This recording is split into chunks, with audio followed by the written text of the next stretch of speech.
If you have a sales presentation, assume 3 things that your prospect's probably thinking internally. They're probably thinking, what's in it for me? I don't really have time for this. And to be honest, I don't really care about this person, their offer, or their business. If you can answer those 3 questions right off the bat, this will buy you the time to pique curiosity, to tell 3 stories that's essentially gonna be your sales pitch, to actually convey the value of your offer, and then get them to a point where they're emotional enough that they're actually sitting on the edge of their seat waiting for you to ask for their money so that they can finally achieve the success that they're hoping to have. By the end of this video, you'll understand exactly how to unlock the power of storytelling so that you can absolutely crush your sales presentation without bed when it comes to pitching the value of your offer. So give me just a little bit of your time, and I promise you that I will save you years of frustration and disappointment when it comes to your sales presentation, and you're gonna have a sales presentation that you know is rock solid and gonna get you the results that you deserve. And that's why I start every sales presentation with what's in it for them. So this whole presentation is gonna follow a story arc. So there's gonna be a story outline. A story is just identifying who the character is, what their goals are, what obstacles they're hitting on the way of them trying to achieve those goals, how you can guide them to get around those obstacles towards success. The best way to establish that they're the main character in a sales presentation is to establish right off the bat what's in it for them. So actually answering that question and communicating it to them so that they know that they're the main character. And that's why if you go back to the beginning of this video, I opened the video with telling you exactly what's in it for you. And you're gonna have a sales presentation that you know is rock solid and gonna get you the results that you deserve. So if you effectively communicate what's in it for them, to your prospect, and then you also respect the fact that their time is precious, then the third part is gonna kind of take care of itself, which is even if they don't care about you, they don't care about your offer, they don't care about your business, answering those first 2 questions is gonna afford you just enough goodwill that you're actually able to now have your sales presentation and pique their curiosity. Which brings us to step number 2 in the killer sales presentation framework, pique curiosity. So the goal here is to essentially address those 3 original concerns right off the bat that we just talked about in the first step, but then do it in a way that actually piques curiosity. Now, a lot of people talk about how important it is to try to pique curiosity in the sales and marketing world, but there's not an effective framework and nobody actually tells anyone like how to do that. So you basically have 4 levers that you can pull on to pique someone's curiosity involuntarily, meaning that you can actually get someone to be curious whether they want to be or not. So the first lever to pique curiosity is to pose a question or present some kind of a puzzle. Number 2 is to present some kind of sequence or pattern of events that has an anticipated but an unknown resolution. Number 3 is the violation of certain expectations that trigger an explanation. Number 4 is knowledge of possession of information by someone else, meaning someone knows something that you don't know and you want to know what that is. So you can easily establish any one of these 4 levers in your opening sequence when you're establishing what's in it for them, what's in it for your prospect. So I did this in this video with the possession of knowledge. I kind of teased the fact that, hey, I know this little trick that's gonna help out a lot. Watch this video and you'll find out. The third step in the killer sales presentation is to set the agenda. So a lot of information and a lot of questions and a lot of context is covered in a sales presentation. There's a lot to remember and there's a lot to solve for, especially in your prospect's mind, because they don't have the curse of knowledge. You know a lot of what it is that you want to offer and how you can help them. And so you spend the majority of your sales presentation trying to communicate that to your prospect.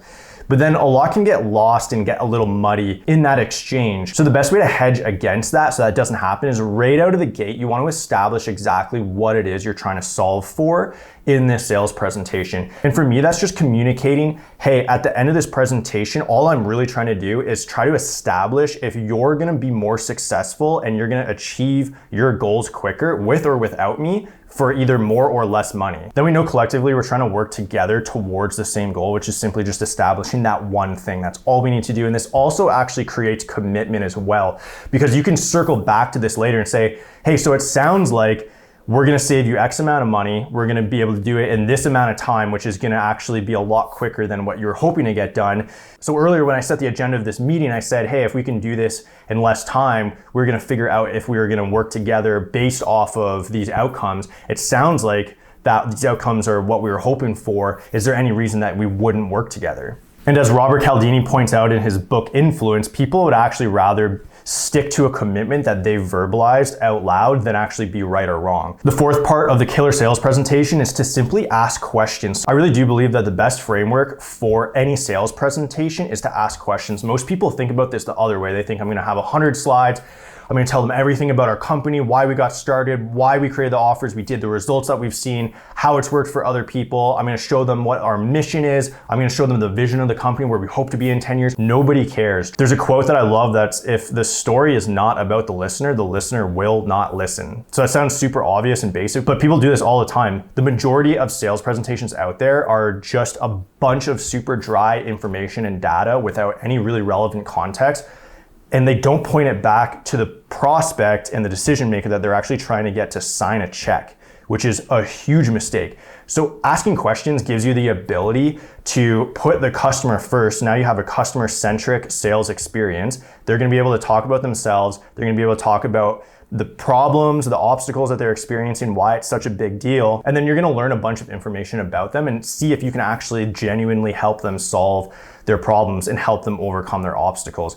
And when it comes to active listening, I think about this a lot. So a lot of people don't know what it means to listen. And the way that I've kind of worked it out is that I want to be able to summarize what it is that they're telling me. So if there's like a 10-minute explanation about something they're struggling with, I want to be able to summarize it in about 30 seconds or so to their satisfaction, where I say, hey, it sounds like this is the issue. Am I reading that right? Did I understand you? And then usually there's a correction, and then I'll repeat it again. So I'll summarize to the point, I'll just cycle through that until it's satisfactory to the person who's speaking to me, to the person I'm listening to. So it looks like this. I ask a question, I restate in summary back to them, then I usually get offered a correction because I'm not perfect at this. And then after that, I'll ask again, I'll restate again, and then usually by then I have an understanding. Once you have that understanding, then you want to move on to how that actually makes them feel. So you want to understand like the logical part of it and then the emotional part of it. And then that just helps you empathize and be more trustworthy through this sales presentation, because now they know that you know their raw emotions about how this entire situation makes them feel. And then this is where the pitch part of the presentation comes in, which is part 5 of this framework, which is pitch using stories. The pitch is where most salespeople just lose it. This is where they just kind of like verbal vomit all over the prospect and tell them a bunch of shit that doesn't matter.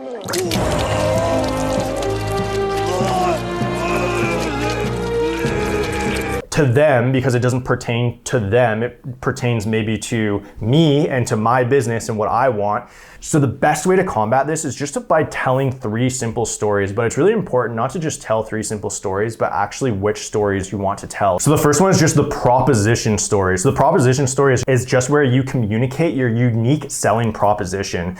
And this is where you basically communicate the thing that's different, that's faster, that's better, that's cheaper, whatever it is, than the competition. So you want to do this by sharing a story. And a story is simply something that has an origin, that has a climax, and then has a result. So you want to have origin, climax, result. And that's consistent with the 3 stories we're going to tell. So the next story is going to be a relatable story. So this is where you just want to tell a story. Now that you know your prospect better, you know what their goals are, you know the obstacles that they're struggling with, and you know how that makes them feel, and then what the implications of those are, which is what is the failure. Now that you know what's at stake, then you can pick from a small stockpile of stories that you've gathered and you've organized, you've already put together. So this is just kind of in your back pocket. And then you can pick a relatable story, relatable to them, of someone else that you've helped who actually had similar goals, who also had a similar version of success, who also struggled with some of the same obstacles, and you also were able to help them in a similar way that you think that you can help this prospect that you're speaking to as well.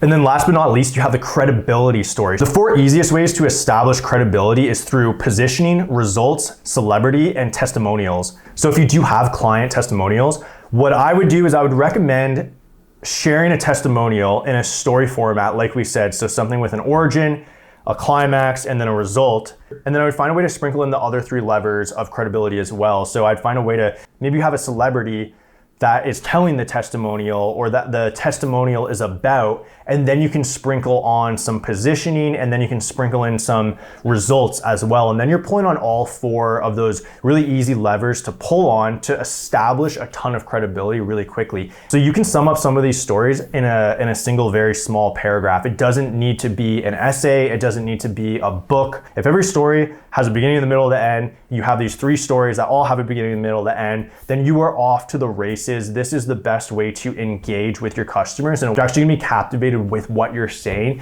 and it's gonna be a much more emotional experience for them because they're actually gonna be involved in this story. All right, and then we have the last step, which is the refusal to call. So this is something to be expected anytime there's a call to action, which is essentially when you're asking for the sale.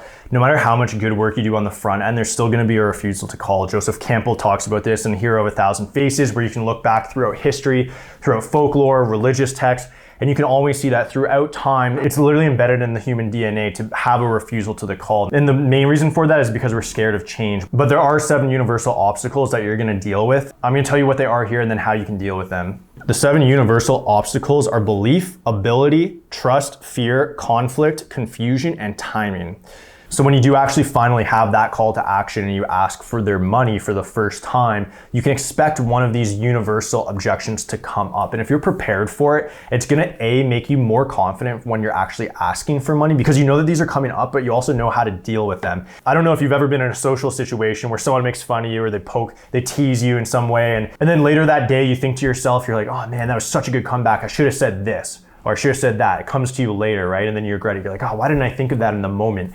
It's the same with overcoming obstacles. But the difference here is that we actually know, like, we can expect what it is that they're gonna have objections to. So if we know what they are ahead of time, then we can actually plan to have those witty comebacks, if you will, and we can be prepared for it and know exactly what to say to help them actually do what's in their own best interest, which is to work with you, to commit to what it is that you're selling. Because at the end of the day, when you're using a story selling framework like this, all you're doing is you're just simply being the guide and helping them try to achieve their own success and achieve their own goals. This will give you almost everything you need to just pull these tools out of your toolbox and deploy them when necessary so that you can help your prospect achieve what's in their own best interest. So those are the 7 universal objections. I do actually talk about this kind of at length in my ebook, which is in the link in the description below. Let me know if you guys would like to have a full video about just these 7 universal objections. I would love to talk in depth about them. So if that's something you'd be into, please let me know. And then if you haven't already, please subscribe to the channel. This is obviously a new channel, so I'm super excited to have you guys on board. I really want to have you guys here for the journey. So I want to invite you guys formally to be a part of my journey and to be a part of this story selling journey, where hopefully we can build a community of story sellers together, where we can create value for our prospects, for our customers, so that we can create narratives around our products and our offers and our services that really communicates the value to our customers. So my name is Ryan Richardson. We'll see you on the next video. Thanks again for watching up until this point. And don't forget to be the author of your own success story. Later.